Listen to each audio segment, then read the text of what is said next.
Well, hey guys, Kevin the Comic Doctor here for another live CGC unboxing. Two boxes to share with you today. And I'm going to talk to you guys about a little show that I used to watch, a show from the old times, the old days of Hollywood television, WKRP in Cincinnati. That's right. If you guys have been following me for any length of time, you know I'm a big fan of that show.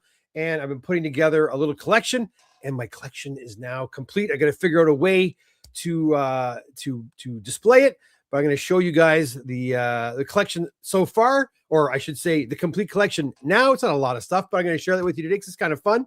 And because we're all collectors here, we like comic books and all sorts of fun things, but I also like memorabilia like this too, so I hope you'll enjoy that. Guys, I'm Kevin the Comic Doctor. I'm a comic book presser. I'm also an authorized CGC and PSA dealer located way up in Oshawa, Ontario, Canada. And as you saw on the way in, yes, that's right. Not that one. That's later. This one is back, guys. That's right. If you've got comics you want to ship to me, you have the Comic Doctor and his team to take a look at your books and work on your books. Well, you can send them to us free of charge. That's right. All you need to do is go on over to the Comic Doctor Comic Doctor website at www.thecomicdoctor.com. Fill out a submission form, and I'll be in touch to send you a free UPS, FedEx, or Purelator shipping label. Anyways, want to see some comic books? Well, we've got some books here, guys, with some magazines as well. And we've got the last, I think finally the last of the books from, believe it or not, Fan Expo. That's right. I've been waiting for, I think, 2 magazines since August that finally have come. August, September, October, November, December, 5 months to get these books back. Anyways, here we go. Let's see what we got. We got a bunch of different little mishmash of things. Again, 2 boxes. I'll go through one box, then I'll show you my WKRP fun stuff, and then we'll finish off with the second box as well. All right, let's see here. Wow, lots of individual orders here because I got a whole ton of, as you can see, invoices. Oh, I also got a lot of these. These are emails from CGC. I'm finally receiving them. And these are all submission adjustment fees, which means that people whose orders they upcharge. So I have to contact a lot of you. Well, not a lot of you, probably a handful of you with upcharges. Here's one right now that went from a modern to unlimited. So that's a pretty good one. Okay, so let's see what we got here. We have one more invoice. There we go. We have, get this keyboard out of the way. We have a Daredevil number 7 and a 6.5, the first red suit for Daredevil. We have an ASM number 10 and a 3.5 right here. I'll go over to the comment. I haven't seen who's here yet. Oh boy, everybody's here. How you doing, guys? Space Baby's here. How you doing, Space Baby? Adam Donnelly's in the house. How you doing? Wayne, yes, I did it, Wayne. I finished it. Wayne is also a fellow fan of that amazing show. The Space Baby says, Lonnie. Hi, Lonnie. How are you? Oh, my thing jumped there. Where is it? Neil. Oh, Nelson. How you doing, Nelson? Good to see you. Richard. That's right. Hey, GTA ladies here. How are you? Kaboom Club's here. I sure hope I get an upcharge. That is a good thing. It is a good thing because when you get an upcharge from CGC or PSA, that means that your comic or magazine or trading card is probably worth more than we anticipated. A 3.5 for ASM number 10. Todd Boyce is here. How you doing, Todd? Good to see you. For those of you who have not spoken to since the turn of the new year, Happy New Year. Canadian Comic Guy's here. Happy Wednesday to you too, Canada Comic Guy. Lonnie Anderson. That's right. Okay, we have, you'll see in a second. We have a Hulk 180 and a 4.5. Kaylin, how are you? I've been okay. Enjoying this wonderful weather. Move the snow already today. We have a Werewolf by Night 32 and a 5.0. Been seeing that book a little bit more lately. We also have an ASM 300. We got a few. We got 3. So an ASM 300. One is in a 9.2 and one is in a 9.0. I think both are. And what this one here is a newsstand. There's a newsstand copy right there, 9.0, and a direct copy 9.2. Oh, this is a nice copy here. Thor 128. This is a pretty popular Sought after cover, the Hercules appearance in a 9.4 white pager. Nothing wrong with this one, my friends. Beautiful copy right there. We have a TMNT #1 first print en route from British Columbia. Looking forward to that arriving. Get working on that. We'll take pictures and share with you. A couple of big orders from California coming as well. Another big order coming in from another British Columbia order as well too. It's starting to pick up again, guys. So as soon as I announce those the free shipping, people take advantage of that. It's okay. It's good. I'm glad. So again, if you have any books you're thinking of sending, at least 10, I will send you a shipping label. You could be in Ontario too. You just don't want to drive here. If you're like in the West End in London or Guelph or Kitchener, and you want to use our services, and you don't want to make the trek out to Oshawa, well, you know what?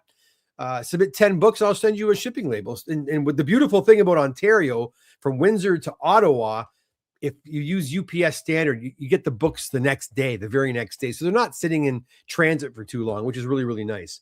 Crime Mysteries #3 from 1952 in a 6.5. Some great colors on that one. Rocco Mastro Serio art. We have a Captain America #100 in a 7.0. Right there. Oh, congratulations, Kaylin. That's fantastic. I know you were looking for one of those. ASM 41 and a 40. Nothing wrong with that. Okay, here's a big banger right now, guys. We have a 4.5 copy of ASM 50. First appearance of the Kingpin. Right there.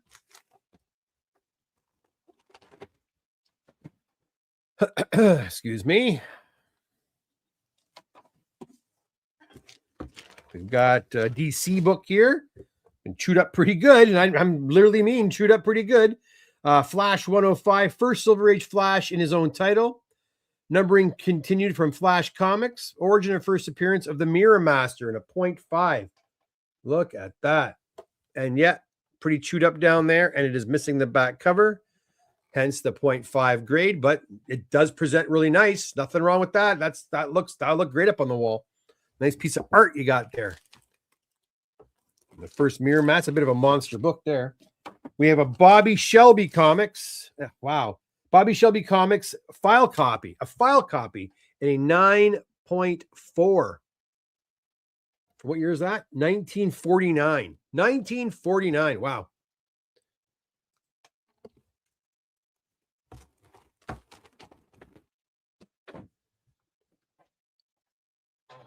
Lucas says, what's the approximate turnaround for a press and clean only? Right now, it's pretty quick. If it's just one book, a week and a half. With us, it just depends on how many books come in. And the way things have been lately is like it's quiet, and then all of a sudden, bang, we get a whole big order of books that kind of slow us down a little bit. But we're getting through them pretty quickly. But about a week and a half for a single book. If you give me like 10 books, probably a couple of weeks for 10 books. Yeah. Kaboom says, I have a TOS. You're the second person I talked to today. Oh, there's a beautiful TOS 39 coming in. Wait till you see this one. But here we have a TOS 39 for you. Excited for you and your team. Yes, Kaboom. Looking forward to it as well. Love working on our Silver Age Marvels. What would a comic grade with a nickel? Heck, I've got that magazine for you still. It's right back there. I got to get that back to you. Maybe I'll just ship it to you and just get it back to you, my friend. What would a comic grade with a nickel size hole and cover like? Can I ask this question, Hector? Is it like a golden age book, silver age book, modern book? Let me know. That might make a bit of a difference. Here we have an 8.5 copy of Amazing Spider-Man number 75 and an 8.5. White pages, nice copy as well.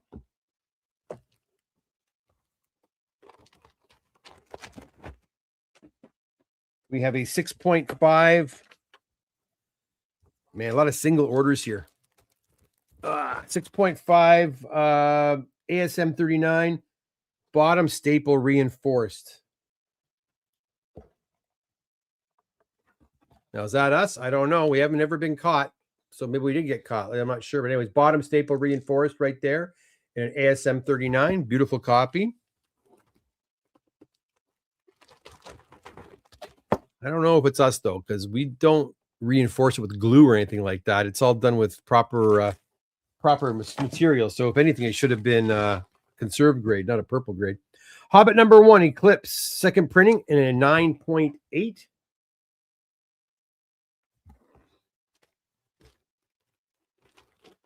Oh. Hector, they'll kill it. They'll kill it. That's why I asked. If it's a modern book, like if you got New Mutants 98 with a hole in the cover, yeah, a nickel, the size of a nickel, that's about what, half an inch? Yeah, they're gonna crucify that for sure. Like, say it was a 9.8, and then you have if say the book is perfect otherwise, and you just have that one little, that one hole in it, yeah, you're probably looking at it dropping down to like a 6, 5, 6. You know, they're gonna really hit it hard. Just so you know, they're gonna really hit it hard. Wayne says, I have whoops, I hit the wrong one. Sorry. So Mr. Mario Fire, how are you? Says, I just got a brand new magazine from Japan. There was definitely a drop on the spine. It's like a fiddle, but not crazy. Can we press it out? Sure. Yeah, usually. Send a picture. Always recommend if you're not sure if we can, fix a problem, a picture will give us a good indication of that. Now, you know what? Until we have the book right in our hands, it's really hard to say, but at least we'll have an idea. Like I can't tell you how often I get guys sending me pictures saying, what do you think? What's the grade going to be? I'm like, to tell you what the grade's going to be with a picture, kind of hard to do. Like, what did I see today? I saw, a fella sent me a picture of a giant size X-Men 1 today. And I'm guesstimating between a 5, 6, and a 7. Again, I'm looking at a picture here, right? With defects, I know we can fix. With dirt, I know we can clean. And I'm guesstimating as high as a 7.5, maybe below as 5.5 or 6. And I said, that's what I think. But until I have the book in my hand, I don't know for sure. But that's what you could probably expect, Joey Lane, how are you, my friend? Good to see you. I'm doing well, thank you. Here, that's what Wayne was saying right here. I owe you a picture of my Golden Age books. I have a few. Yes, I'd love to see Golden Age books. Mr. Mario says, also, promo card inside is very expensive. Better to keep it in or grade them. Okay, well, that's an interesting point. Sometimes if CGC expects there to be a card inside that magazine, they may give you a green label and say that the card is missing. That's the issue. So I don't know how to respond to that because then it's not complete anymore. But if it's commonplace for people to remove the card, grade the card, and grade the book separately, then what do I know, right? Maybe that's just a commonplace thing. But generally speaking, whatever goes with the magazine should go to the grading with the magazine, and then it's complete. But again, that's how it kind of works with comic books. I'm not sure what they're going to do with that particular one. All right, let's keep going here. We have a 9.6. I think this one here is Roy's 9.6 copy, another one of a direct issue of ASM 300, signed by Stan the Man Lee, and of course you've got the JSA label indicating that it is authenticated. Again, I'm not familiar with this particular book, but I'm trying to think of an example here. Amazing Spider-Man 238. If the tattoo has been removed, you usually get a green label saying incomplete. The tattoos are not with the book. If you get a blue label, it'll say tattoos in book. So that sort of thing, right? Some books, I know some of the Simpsons books have posters. And if the posters don't go with the book, they'll again give you, I've seen them give green labels on some, blue labels on others. The consistency is not exactly there. Now, if the book you're talking about is not a super popular book, a book that there's not very many graded copies out there, you might get away with it because they may not know that they might not know that a card even belongs in that mag. You know what I mean? So it just depends.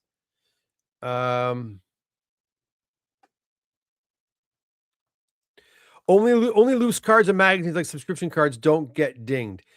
Yeah, like but I include submission. I include everything with the magazine. I don't take any of the magazine. Whatever's in the magazine goes with the magazine, you know. This one is attached and sealed in, so I would leave it in there. Personally, I would leave it in there. We've got a no-grade copy, Wow Comics #1. It's a coverless copy. Dart Darling from 1941. Check that out, guys. Dart Darling. Right there. Yeah, the fact that you got to go in there and cut it out kind of makes me nervous. Okay,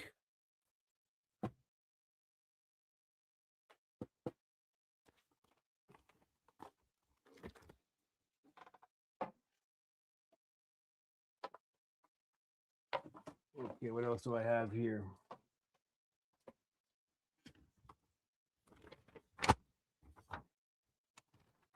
Keith, I think a few of yours arrived today. I'm not going to show them. Keith and I are going to do a joint unboxing. He sent in a lot of books, so I'm going to save these for later. There's only 3, so I just pulled them aside right now. I'm pretty sure they're yours. Here we've got a Brave and the Bold 28 and a 1.8. Very nice.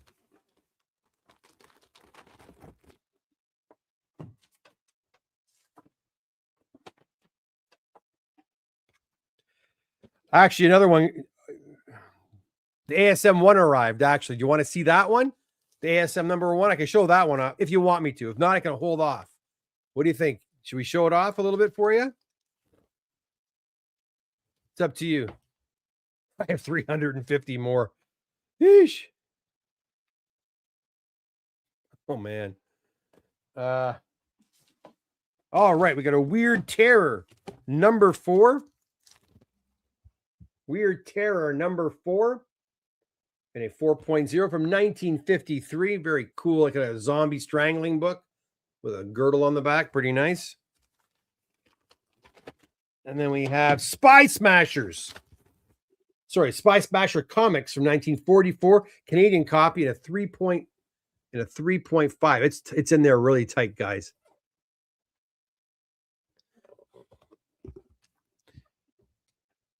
You see, Hector, I mean, if you were talking about a hole in a book of this vintage, they'd be a little more lenient, but because New Mutants 98 is considered a modern, yeah, they will absolutely crucify that book if there is a hole in it.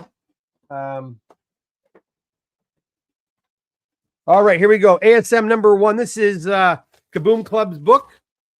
Now, this book, we decided not to do anything to it. It was, a little, we could have maybe made it a little bit better, but you know what? It was always going to get a 1.0.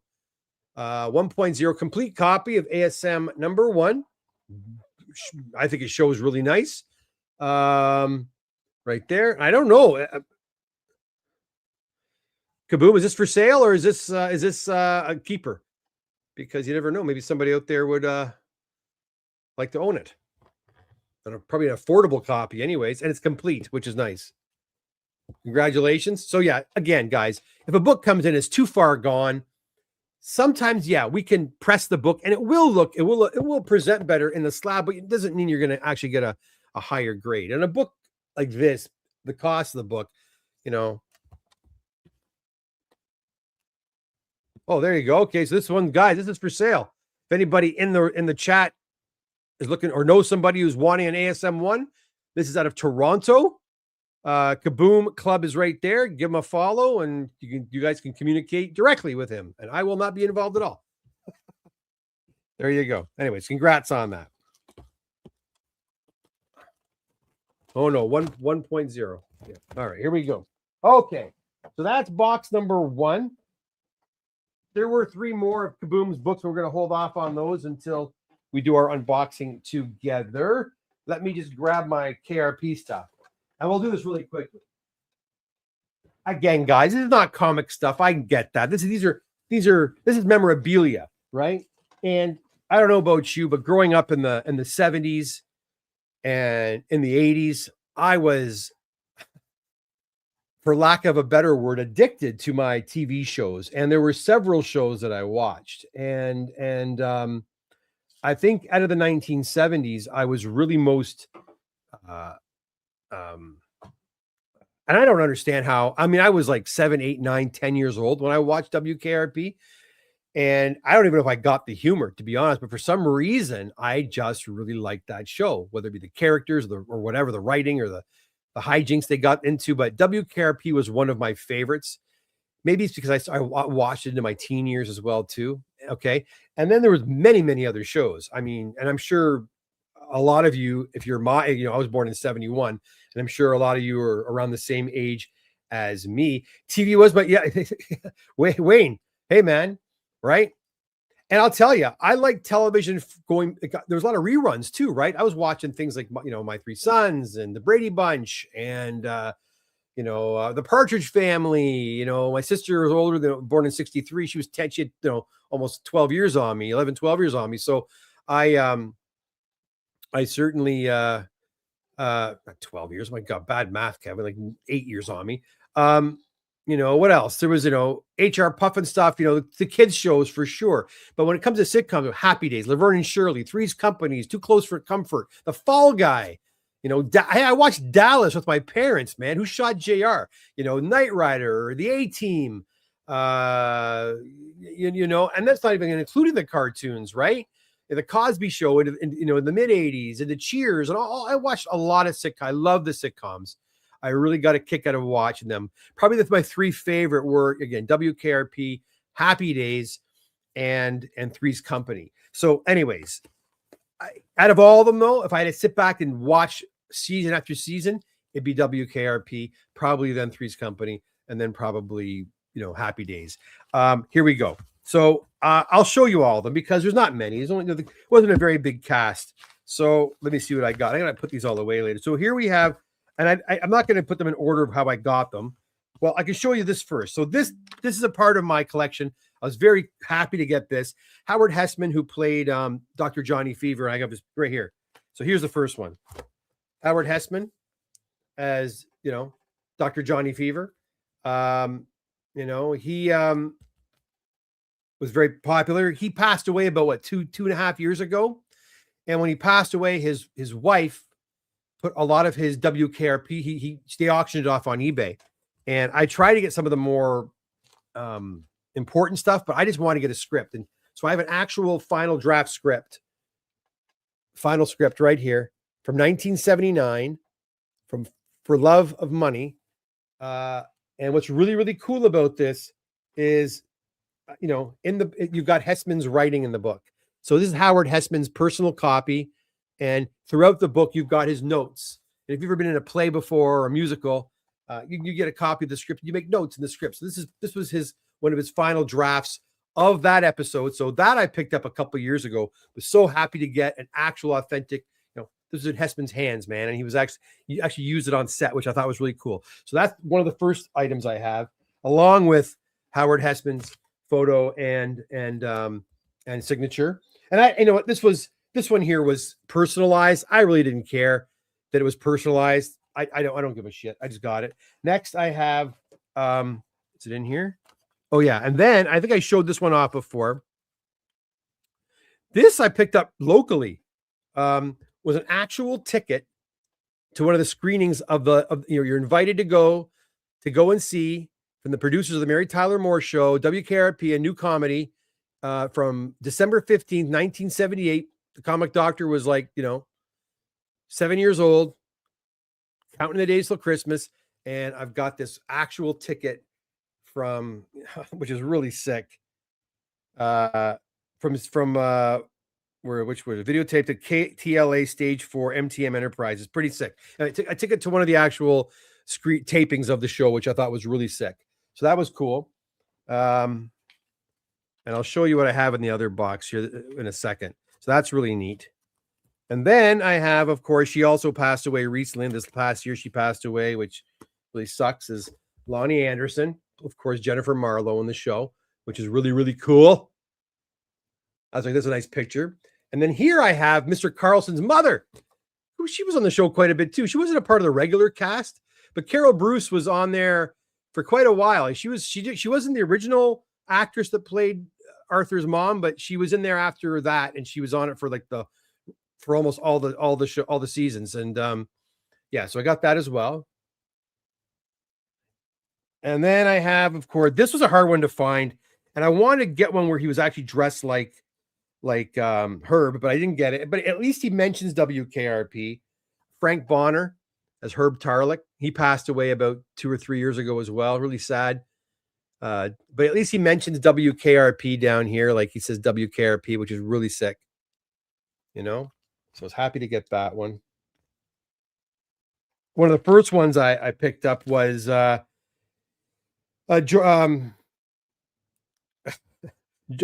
Jump as Mr. Carlson right here. The only color one I believe I have. Right there.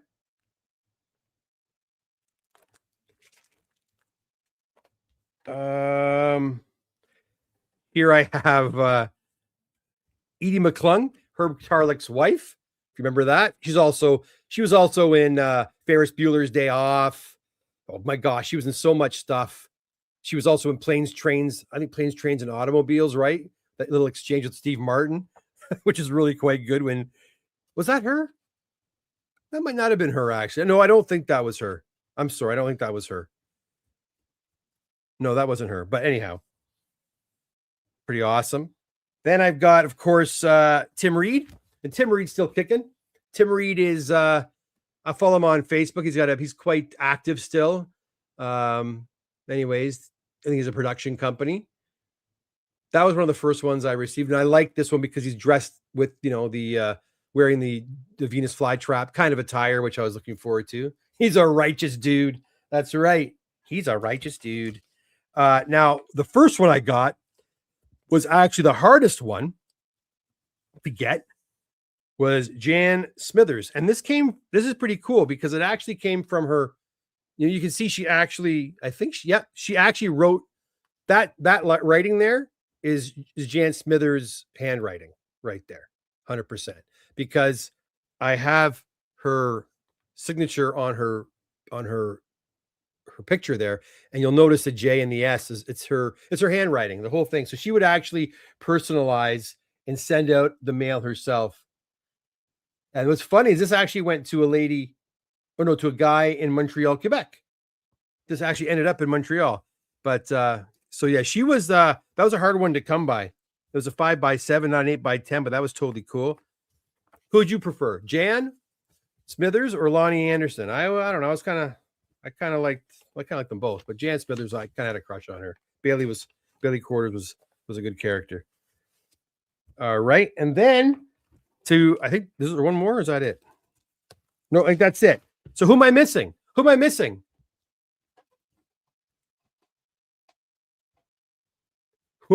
Well, listen. Yeah, I've been looking for that. I've been looking for Hirsch's that actor's signature. I might still pick that one up. It's not a cheap one when you do find it. He was I don't forget the actor's name, but the fellow that played Hirsch was a stage actor and had a long and a film actor going back to like the silent era, I believe. So I mean, he'd been around for a long time. And he reminds me of my uncle for some reason, my Uncle Joe. Hirsch. But yeah, he'd be the one I'd probably be the last one I'd try to find. But then, yes, the last one I need is Richard Sanders. And this cost me too much money. I'm not gonna. The only good thing about this one is it's actually PSA authenticated already. So and I love this one because I was looking for one that was in good condition, that he mentioned, may the good news be yours. He says on the top there, he puts his name Les and WKRP. The signature's in good shape too, so I was quite happy. This thing took forever to find. Oh, I forgot one. It's in there. I'll show you in a second. This one and Gary Sandy took forever to find. Gary Sandy I got last time. Richard Sanders was the last one. Was very, very happy to finally get this. I was pretty ticked off because I paid way too much for it, but I just had to buy it finally. And then, of course, DHL sends me, oh, you owe us $23 at the border. I'm like, give me a friggin' break, man, for a piece of paper. You know what I mean? It came in this, and they charged me $23. That was kind of irritating because I paid a lot to get this, to buy the damn thing to begin with. And I beat the guy up who was selling it because, you know, anyway, there's one I missed right here. I'll show it to you. It's probably on the back. I think yeah, Gary Sandy right there. That was the one I got. And again, I like that these ones are they're wearing their uniform, their costumes from the show. Like Hessman's not here. I don't believe he's wearing it. This is later. I think this is like probably mid 80s. This looks like Gary Sandy near the end of the run of WKRP. Anyways, pretty happy to have these. I know it's silly, little silly thing, but you know what? I'm a collector first and foremost, and I'm not done, guys, because I already picked up a very small autograph from my Threes company. This is Mr. Angelino. Remember Mr. Angelino, who owned the restaurant where Jack Tripper worked? His name is Jordan Charney. I picked this one up a while back, and I'm keeping my eyes open now for Threes company. And then I'll probably start doing I'll probably start doing Happy Days as well. I'll get the three. Those are my three favorite shows. You know, I think collecting is good for the soul. You know, there's a lot of worse things we could be doing than collecting stuff.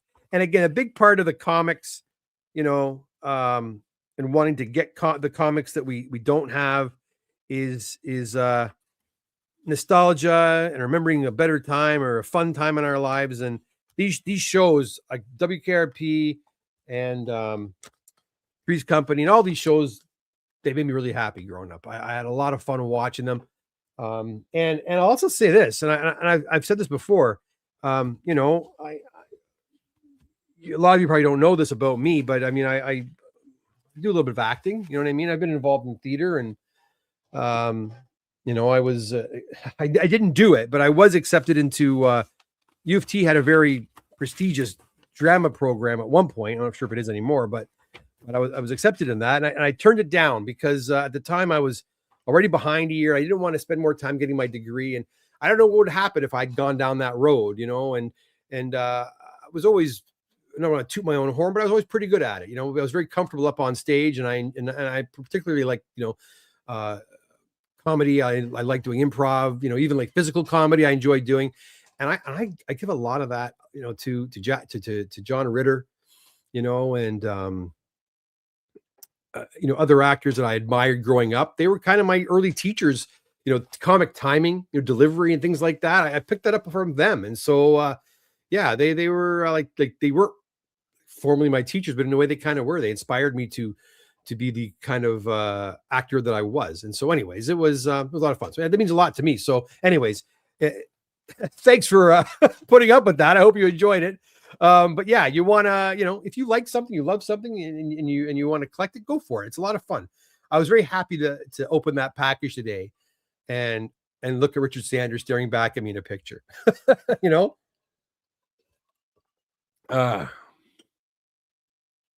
let's see what you guys are saying. Yeah, I showed her off.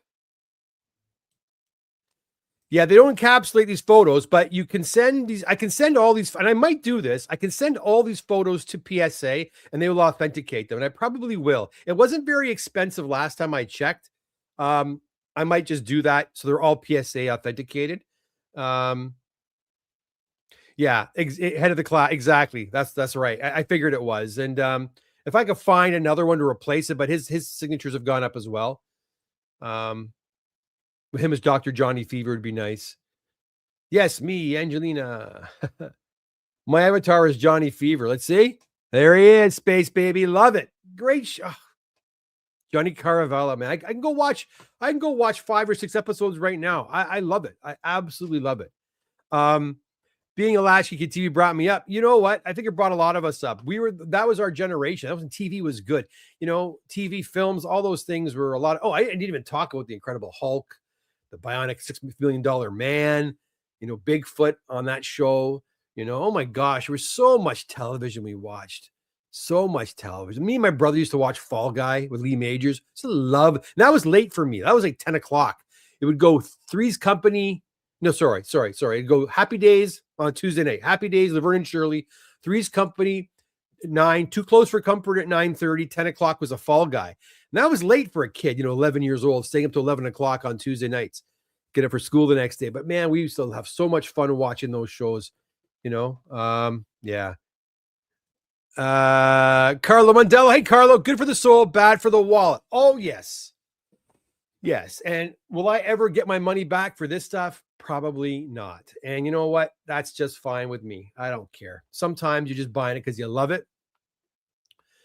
You know, but that's a good saying, my friend. We were raised feral back then.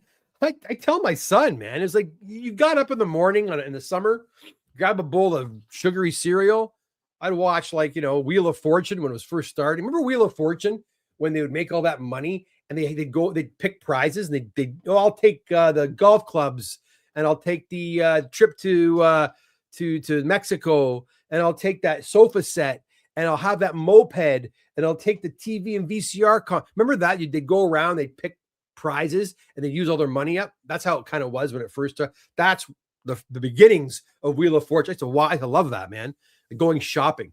And then, you eat your breakfast, and then you get on your bike, you ride your bike to your buddy's house, and you wouldn't come home till maybe you'd come back at noon for a bite to eat, or you eat at their place, or you grab a burger, or you just grab some sugar snack somewhere. You come back at 4:30, grab dinner, then you're out again till 9 o'clock. It was just the way it was, man. It was a good time. We lived in a really, I think, honestly, guys, I see a lot of guys talking about, on TikTok and on Instagram, all those pop-ups about the best generation, Gen Xers. That's what we are. We're Gen X, right?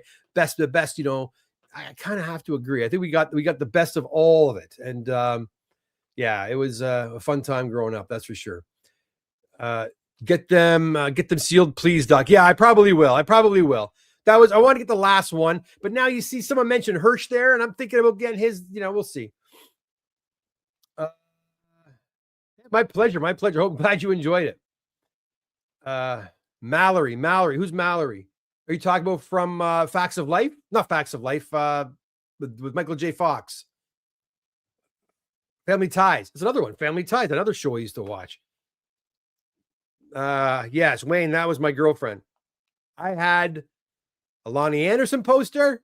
That when that came down, the Heather Thomas poster. And you know the Heather Thomas poster I'm talking about. She's wearing the pink bikini, I believe. That's the one. I gotta find this. Let's look for it. Let's find this. These are the two posters that the comic doctor had in his bedroom. Lonnie Anderson poster. This is the first one. This is funny. Yeah, right there. It's the one I had right here. Check this out. Yeah, let me go back to here. Let me share it with you. You guys are did anybody else have this poster? Hold on. Where am I? Here. Okay, share screen. Lonnie Anderson poster. Yeah, right here. This one here. Did anybody else have that one with the red? That's the exact one I had. And it said Lonnie on top. And then there was the Heather Thomas poster. That one came down. And the Heather Thomas one replaced it.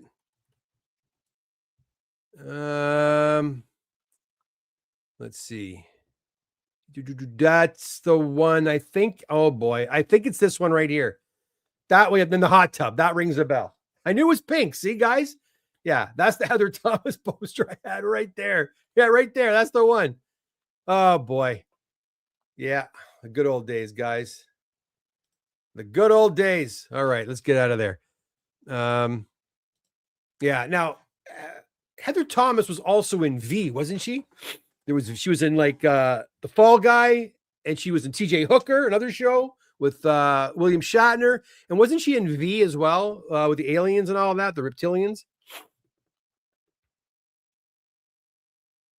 Oh, yeah. Oh. See, Taxi, I like it now. All in Family, I like it now.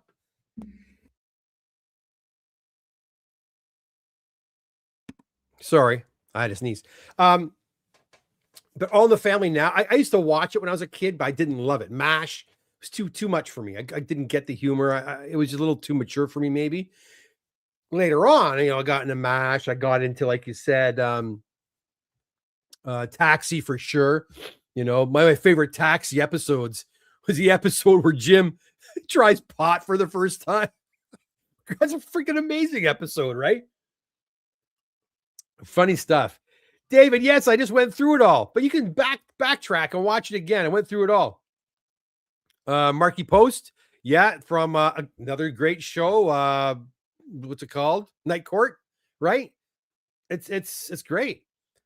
Hulk still holds up well. I don't even know where I watch it. He was a beast. That show, in retrospect, scared the shit out of me. Like, seriously, looking back, that opening, he's like it ends with him like screaming into the just a close up of Lou Ferrigno. It was terrifying. And there was an episode with that crazy one. This guy here, let me see if I can find that. This episode scared the Hulk episode scared the bejeebers out of me. Hulk versus Hulk 1978. Let's see if this is it. Yeah, this goof right here. Oh my God. This scared me to death. This one right here. Did you guys ever watch this episode? I'm sure you did. Where is it? Right here. This one. That guy right there on the right. Hulk fights the bad Hulk. That guy, for some reason, absolutely terrified me. It terrified me. I had nightmares watching that episode. So, yeah. But the Hulk was great. I really enjoyed that. And I agree. I think it does hold up well for what it is, yeah. The alcohol testing episode where Johnny's reaction got faster. Man, Canada Comic Guy, man. There's so many. The baseball episode, right? When they're playing baseball, it's all filmed outdoors. Awesome. Even the serious episodes, where Venus Flytrap has to go and he's kind of like, he defected right from the Vietnam War, and he's called in, and they're questioning him, and Gordon Jump is with him, and he's like, he's there with Tim Reed the whole time, and he's like, "How are you guys? Why are you here with him? He's my son, or he's my father, or whatever." Right? Little lines like that. But even those serious episodes were good. Or the guy from Russia who was trying to defect. Remember? There's so many good episodes, so many good, and then of course turkeys. Come on, never ends. As God is there, it is. As God is when I thought turkeys could fly, right? I mean, some of the best. I try to get my son watching, even as today, watching Richard Chai Rodriguez, like watching that little line there, and he's Chichi Rodriguez, and he goes back and he says Chai Rodriguez again. He's so arrogant and he's so stubborn. He won't. Oh, great characters, great characters. Hey, lots of fun, good times. Yeah, family ties. Mr. Mario Fire is trying to tell me to go and get them all. Yeah, you want them all sequential. Get the last one. Maybe would make it complete. Yeah, I again, he wasn't a key member of the cast, but he was a fan favorite when he did show up. Pinky Beninky. Oh yeah, that's the one. Did you guys have that one? I had that one. Pull it up. I had the exact same poster in my, yeah, man. Of course he did. Pink bikini. As soon as I said pink bikini, you probably said, yep, that's the one. That's the one. Heather Locklear. Oh, okay. Heather Locklear's and TJ Hooker. Okay. Thank you. Hey, Heather Locklear, never mind. I didn't have her poster, but I probably should have. I wonder if these are on Netflix or if I had to watch one, which show. They are not on Netflix. You can watch them on YouTube. Most of the WKRP episodes are on YouTube. The quality's not that great. You can get a DVD. You can buy a DVD box set of the entire series. A beautiful thing about WKRP is that they use actual music from the time period, right? But then when the rights wore off on the usage rights for the music on the show, what they did is they ended up just replacing the original music with like just canned music, like music that kind of sounded like it. So you're not getting there's episodes of Pink Floyd and Trooper and other hit, Elton John.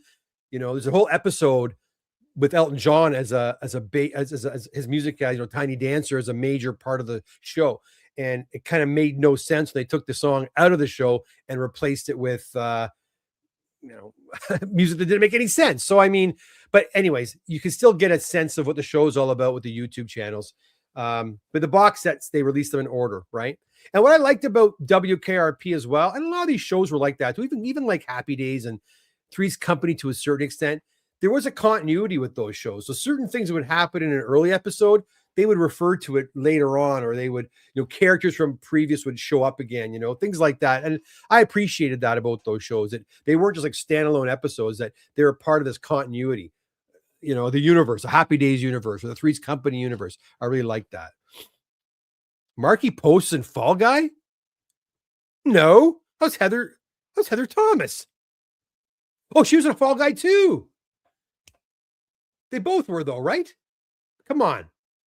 Now I gotta check. Fall Guy. Yeah, Fall Guy, Heather Thomas, and Marky Post. Okay, now I do remember. She was like she was kind of the love interest for Lee Majors, and she was kind of the one who was kind of she was the straight character. When I say straight character, I don't mean straight character. I mean, she was like on the straight and narrow. She was like the responsible character versus the others. Now I remember. Thank you. Del from Del Stereo. Yeah. Oh, yeah. Being held up. Where Del Stereo being held up? Were there any police officers in the vicinity? Yeah, it was great. But yeah, Bucky was in like 2 episodes. So I thought about it, but yeah, I think I'd be pretty hard pressed finding. I will look for his signature. But I thought about him, and even thought about the original Mrs. Carlson as well. And I even thought about what's her name? Mr. Carlson's wife's name was, the character's name. You're probably gonna get it before I do. Yeah, you can keep going and going and going, right? I have no idea how I'm going to display this stuff. The Bad Hulk was actually considered to play the actual Hulk at one. Oh, I think I heard that recently, actually. Pluto TV has a lot of retro shows. Good to know. You can't get them with the original audio, though. I think that some fan actually put together, they put the music back, and you could buy it for a while there, but I don't know if you still can. Oh, Wayne, you naughty guy, right there. You do have them. WPIG. Yeah, I loved Mork and Mindy when I was a kid. I did not like Mork and Mindy later. Marky was the bondsman. Wow. Wayne, you are more on fire than I am here. Thank you. I do remember that now. Wonder Woman, another great choice. I love it. And Linda Carter is still beautiful. We can help with your displays. I need a comic doctor so we can discuss. All right, Mr. Mario, we can talk. Sure, Mr. Sherwood's in the house. Hey, Johnny, how are you? John, I asked the owner of that Captain Canuck. He came and picked it up on Saturday. He's thinking about it, so you never know. I watch more. No, I don't know. I watch a hell lot of TV. You just have a better memory than me, and I'm getting old, and we're about the same age, I guess. But anyways, I hope you enjoyed that, guys. Let's get back to the comics. You probably want to get out of here. So let's see what else I got here. We have some more Golden Age books. We have, come here. We've got Grand Slam Aces.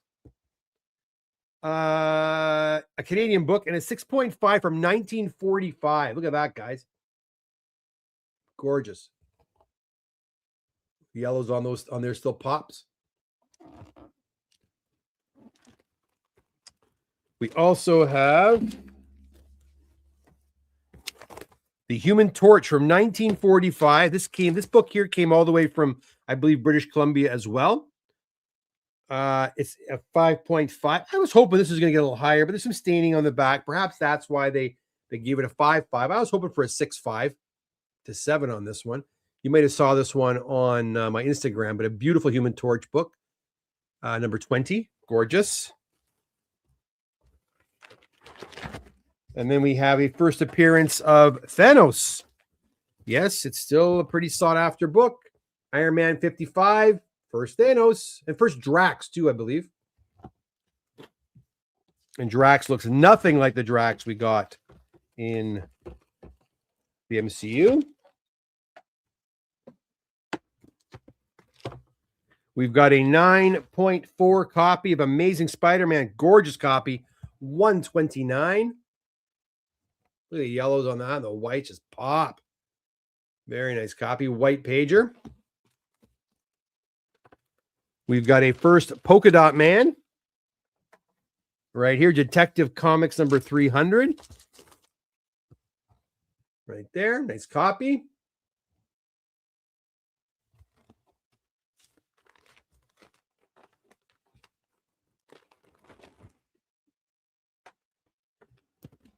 We got a Fathom number 1, signed by J. Scott Campbell and Peter Steigerwald.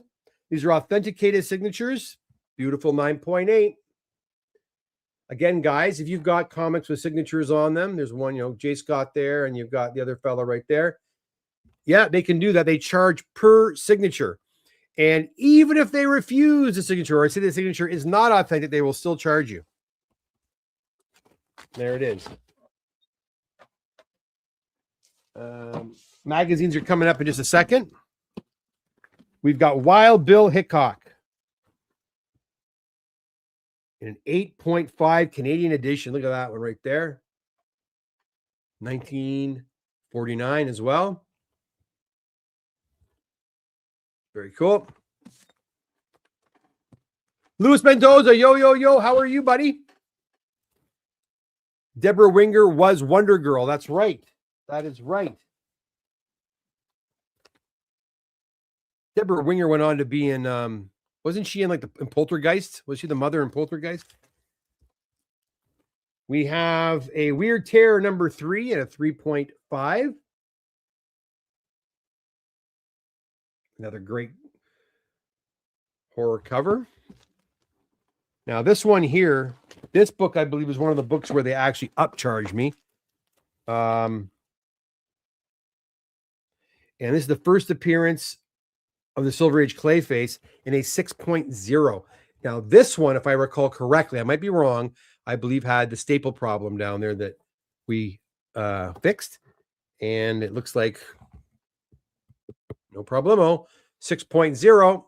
Very nice. I think. I'm not 100% sure. I see so many. I'm not 100%, but I think. We have a Tech number 312. Another appearance of Clayface. Great cover. And then we move on to the magazines. Put these all back here. Okay, we have. All right. We've got a Sports Illustrated number 11 with Mr. Mighty Mite, Barry Sanders, in a 6.0.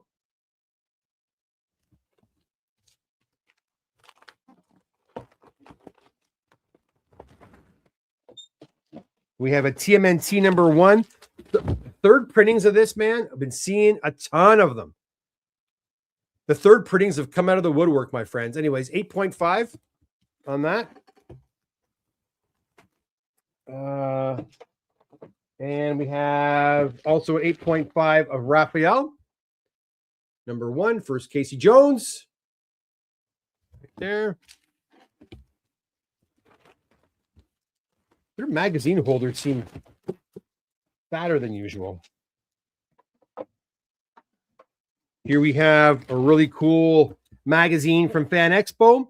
Back to the Future Part 2 movie program from 1989. It's a Japanese movie program signed by Michael J. Fox, Bob Gale, and Christopher Lloyd, authenticated by yours truly and the Comic Doctor Signature Series team here in Canada at a 9.2. Nice copy.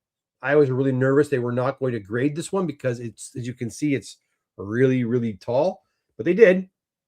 The owner, Luke, said, "Oh, they'll do it. They'll do it. I've seen it before." And Luke, you were right. Congrats. It's finally back. It's finally back. Okay, we have a new. Now, these two, I was kind of shocked by the grade because they were really pretty books. What the frickin' heck? Anyways, I can't remember exactly. 9.2 New Mutants.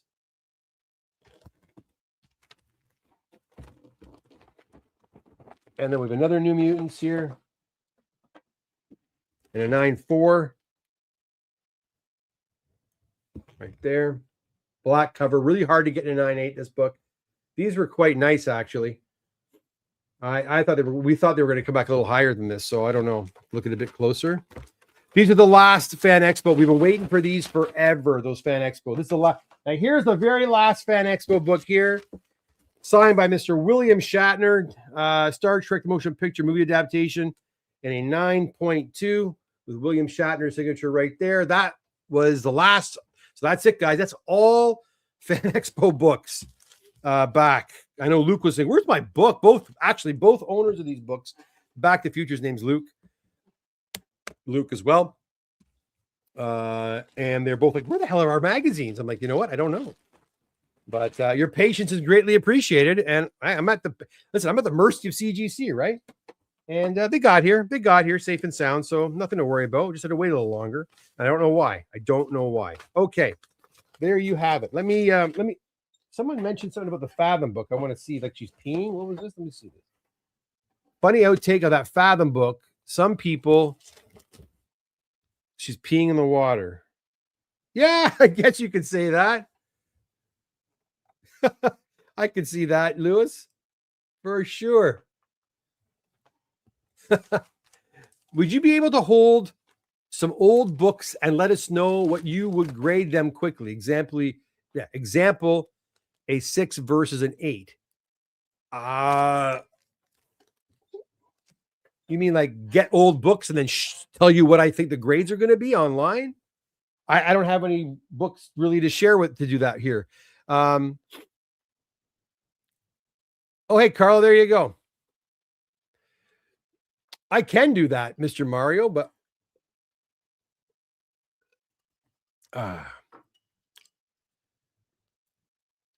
let's see here. Best movie ever. Oh, Back to the Future. I agree. One of the best.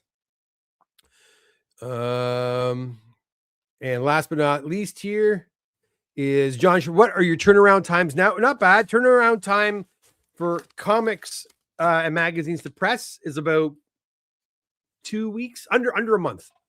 I know that, John, when you usually submit a good number of books, are probably under a month, like 2-3 weeks.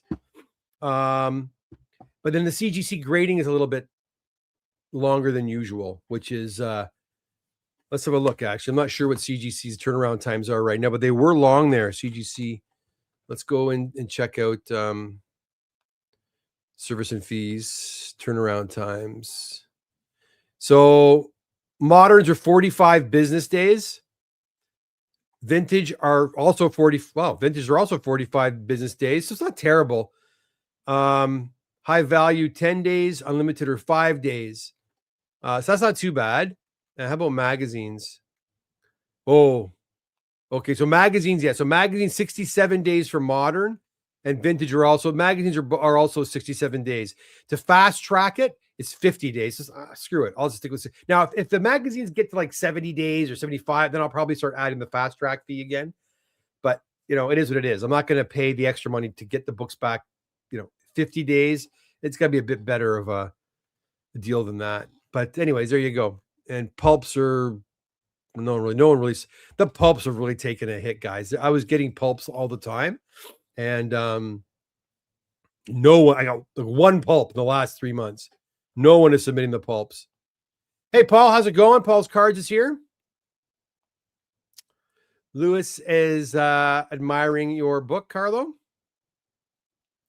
Any more mags due back from CG? I got lots of stuff. But guys, my CGC page is huge. I've got hundreds of books there. Seriously. So yeah, I got a lot of big books coming back too. So yeah, we'll be doing unboxings probably weekly again, but yeah. Bad Hombre, yeah, I haven't seen that one yet. It's there. We're just waiting and seeing. That's all we're doing.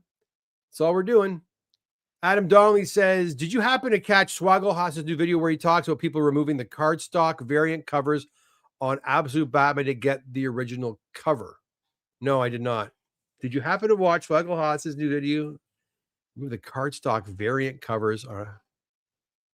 No, I didn't. No, I didn't.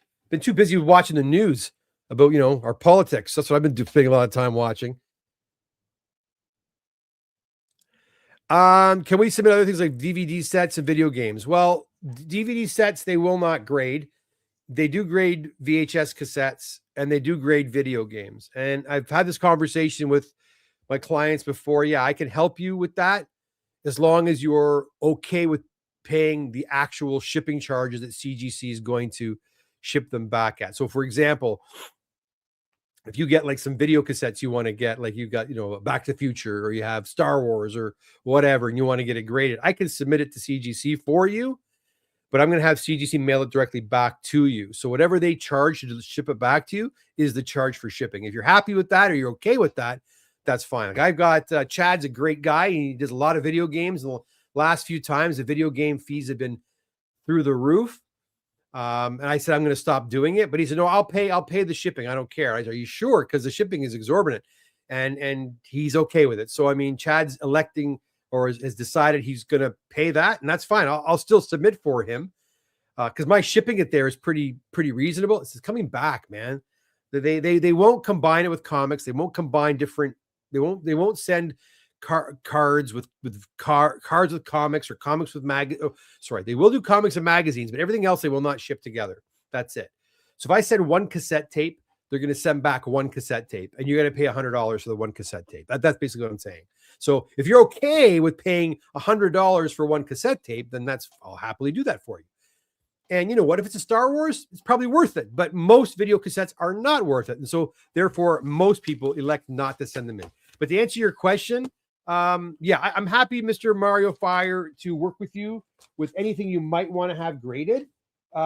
Just you need to understand that aside from comics and magazines, you'll be on the hook for whatever CGC's in-house shipping is. And it's not cheap sometimes. It can be, oh my God, I can't believe how many invoices there are for all these comics. That's not very many. Anyways. Well, guys, that'll do it. But an hour, it's exactly how long I like to be on here for. So, hey, listen, thanks so much for popping by and spending an hour with me. I hope you enjoyed our trip down memory lane, taking a look at all these wonderful WKRP in Cincinnati collectibles and autographs. It was a lot of fun. Perhaps you're going to start going out there and looking for autographs from your favorite actors and actresses from your favorite TV shows growing up. It's a lot of fun. It really is. It's fun to find these things. Remember, guys, I also currently have the special going on. If you have 10 or more comics or magazines you would like to submit to the Comic Doctor, but you're far away, say you're in Toledo, Ohio, or in Cincinnati, Ohio, for that matter, or if you're down in Florida, or if you're out in British Columbia, or if you're out in Alaska, and you want to submit your books to me, well, you know what? You still can. And I will cover the shipping label to get your books to our shop free of charge. So simply go to thecomicdoctor.com, fill out the submission form. If I notice 10 or more books on there, I'll contact you to get the dimensions and weight of your parcel. And I will, of course, get that label sent to you as soon as possible. There's a couple more comments here. It is difficult to sell graded comics on eBay considering the tariffs. There's a trick to it. I don't sell on eBay, so I can't really speak to it. I know that from Canada, Bad Hombre has told me he's done it and he's got it down to a system. There should be no tariffs on comics. That's it. Okay? Listen, I just got that picture of Richard Sanders sent to me, and they charged me $28 to clear it at customs. It was absolute horseshit, as far as I'm concerned. It's freaking paper, for crying out loud. So anyways, customs clearance fees are a whole different thing. Remember, tariffs are not customs clearance fees, and customs clearance fees aren't tariffs. So DHL, FedEx, UPS, even Canada Post, USPS will charge you clearance fees just to get the item out across the border, right? They want their money to handle your stuff. So it's two different things, but tariffs, there should be no tariffs doing that. Thanks. That was fun. Get the cat. I will. Adam W., you're very welcome, Adam. Take care. Thanks, guys. Should do more. Oh boy. Only so many hours a day, GTA lady. Only so many hours a day. Bet Hombre, look up. There you go. Look up HS codes covered under KUSMA. There you go. Do your research, friends. There are no tariffs on comic books. You should not be paying tariffs. Again, I'm not saying you're not paying taxes. Like, you know, if you buy a $1,000 comic book off of eBay and it comes over the border, you're not paying tariffs. You're paying HST on the purchase price of that comic. Okay. Two different things. And then they might even charge you customs clearance fees, which is also based on the value of the items, but that's usually no more than $20, $30. That is also not a tariff. That is just the brokerage charging you a fee to get your parcel or your box or whatever over the border. So there's 3 things you could potentially be charged for, right? Customs clearance fees is one, taxes is the other, and then if the item does not fall under CUSMA, as Bad Hombre just mentioned, you could be on the hook for paying for a tariff. But on comic books, there are no tariffs. There you go. Do you know anyone who sends submissions to AFA for grading? I do not know at all. I don't know. You might want to try. I don't think he does either. See, toys are hard. And maybe Bad Hombre could speak to this. I really don't want to get into this right now. But toys are hard because toys are often made in China. And if something's made in China, guess what? Tariffs will happen. So if you start sending toys that are made in China to AFA in the States and they come back and forth, you might get stung there. So I would avoid sending anything like made in China, toys, video games, because you could get stung. When's the next show? I don't know. Next week sometimes. Please bring some examples. We need a fast grading lesson, please. Please guess the grade. It's hard to do. I don't really do that here. I just kind of show the books and get out of here. If you are local, I don't know, Mr. Mario, are you Toronto? Are you in the area? Come by the shop and I can happily go through comics with you there. And I don't really have raw. I used to do a raw book show. I don't do it anymore. If I had the raw books here, I could say, yeah, it's a 6, a 5, a 7, whatever. If I remember, I will, but I can't. I'm not going to promise. I got so much stuff going on. Hey, Luke, your book's here. Have a look back. All right, I'm out of here, guys. Again, thank you so much, my friends, for popping in and saying hello. And we'll see you again here very soon on the Comic Doctor YouTube channel. Hit the notification bell, and you'll know when I go live again. And you got to subscribe too, of course, before you go. All right, guys. Thanks a lot. All the best, guys. Take care.